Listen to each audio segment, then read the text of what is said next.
Anytime a suspect is in custody and being interrogated, the officers should read to him his Miranda rights. I have a couple of videos on Miranda, and I encourage you to review those.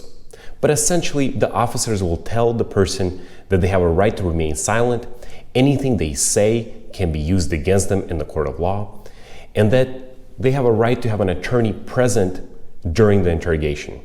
But let's say in this example, the suspect gives up or waives his Miranda rights. So he tells the officers he's okay speaking to them. Does that mean that the statements that he makes will automatically be admissible in court?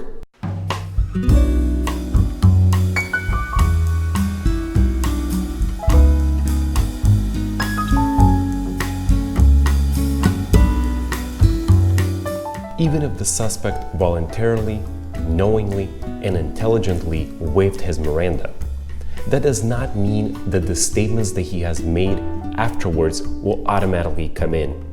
They might still not pass the voluntariness requirement under the due process. And let me explain what that means. Before the statements come in, courts will conduct a two-step analysis.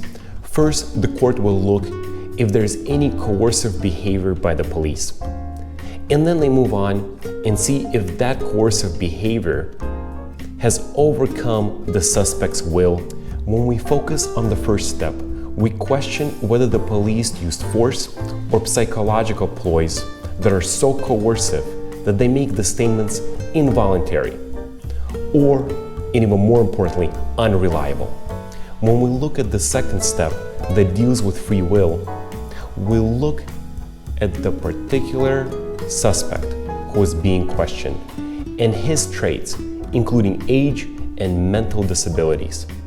Did the officer's conduct overcome that person's free will easier because of those traits? Now, something to remember.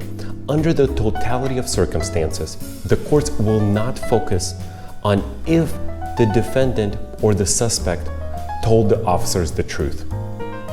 In fact, the question here is not whether the suspect is guilty or innocent. Some questions in our Constitution go beyond that.